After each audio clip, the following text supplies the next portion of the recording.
Tony said in the piece, he said, as much as I lost that day, as much as was taken away from me that day, I was given a lot as well. And he saw the community and how they treated him and his family. And then, of course, just a kid that fought his way to Clemson, had an engineering degree, went and worked at Michelin. Buddy Pugh, the head coach at SC State, gave him an opportunity to cut his teeth as a coach when he wanted to switch it up and get back into the game. And now he's, one of the higher paid coaches, assistant coaches in college football. He is a friend, I wouldn't necessarily label Tony Elliott as a dear friend. Like, we don't have lunch. But when we were in college, we knew each other pretty well. We have many, many mutual friends and certainly played some basketball together. And, look, I want to see him be successful. I know he wants to be successful. I know this season offensively hasn't been what a lot of people would have wanted to be or would have wanted it to be so far, especially in that Georgia game. I think there's also, though, the fact that all of the what did Dabo call them? The thumb warriors? What was it? Dabo Swinney had a thumb gangsters. I think it's what Dabo called them last year. All the thumb gangsters on social media that just tweet at you and try to, make you feel bad about yourself. These guys came after Tony Elliott last week, and Dabo Swinney has stood there and defended him and said, "Look, man, people forget how good Tony Elliott has been." And so I think that a moment like this, when Clay Helton and that job at Southern Cal come open, you might have been a guy that said 7-8 days ago, yeah, man, I wish Tony Elliott was gone. But for a kid that was born out in Watsonville, California, now with the Southern Cal job coming open, and his name's certainly going to be one of the top. I mean, it's going to be there. When you talk about culture, accountability, discipline, academics, and again, I've said for a long time that, I always felt like of Tony Elliott, Jeff Scott, and Brent Venables, if I had to choose the next guy to be the head coach at Clemson, it would probably be Tony Elliott.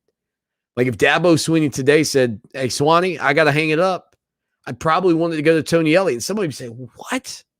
What are you talking about, Swanee?" I just think that Tony Elliott's got the goods to be a Power 5 head coach and a successful one. I think he's got a chance to be a very successful head coach. And if Swinney were hanging it up today and you said, "Swanee, who do you want?" I would say put Tony Elliott in that seat. And again, part of that is, I think, personally for me, Venables' mindset.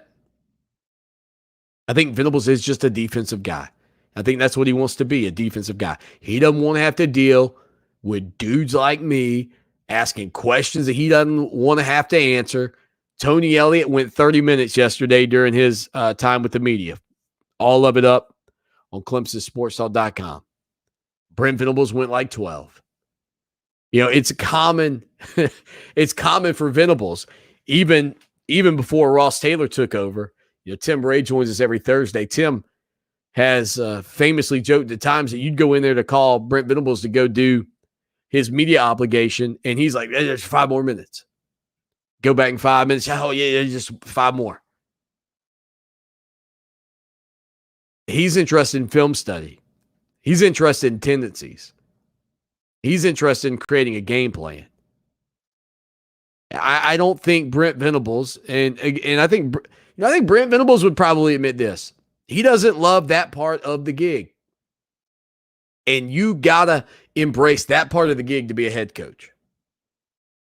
You don't just get to blow it off and say, "Man, well, I'm not going to do my media obligations. Not going to do the coach's show at the local wherever. Bar, restaurant, gas station, and grill." And so that, for me, is kind of the difference in these two guys. And I think that the fact that Tony Elliott's track record of success, the fact that he was a Clemson graduate, with a degree in engineering, former walk-on, like sort of the same stories to a degree that Dabo Swinney has when it comes down to overcoming adversity. The things that the moms and the dads who are entrusting their sons, or I was going to say and daughters, but yes, the things that parents want to entrust their children to, the type of people that you want your kids playing for, the type of culture you want instilled in them. I mean, those are the kind of things that Tony Elliott puts in. And I'm not saying Brent Venables does the opposite on that front either. Not at all. But I'm just saying that as a face of a program, Tony Elliott's going to be at the top of a lot of lists moving forward. Whether or not you think he did a good job play calling, etc., against Georgia. It's easy to sit back and be an undefeated, untied, and winless armchair offensive coordinator. It's another thing to go sit in that seat and do it. Has Clemson been great this year? No, you're not going to hear that from me. You're not going to hear that from Tony Elliott.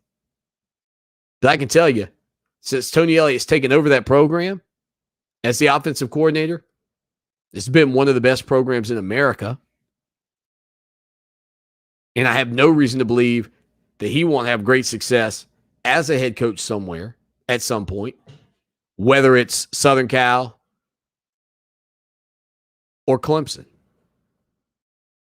803-450-0086 text line, phone line. It is the show that shakes the Southland. Clemson Sports Talk on a Tuesday afternoon as we roll along. Don't forget, we'll peek over the fence into the backyard. The South Carolina Gamecocks coming off of their walk-off win over East Carolina this past weekend, 2-0. Shane Beamer, what do you know? We'll talk with Mike Yuva about that coming up in hour number 2. Plus, we'll hear from Dabo Swinney then as well. Stick with us here for more of the People Show, the show that shakes the Southland. Clemson Sports Talk.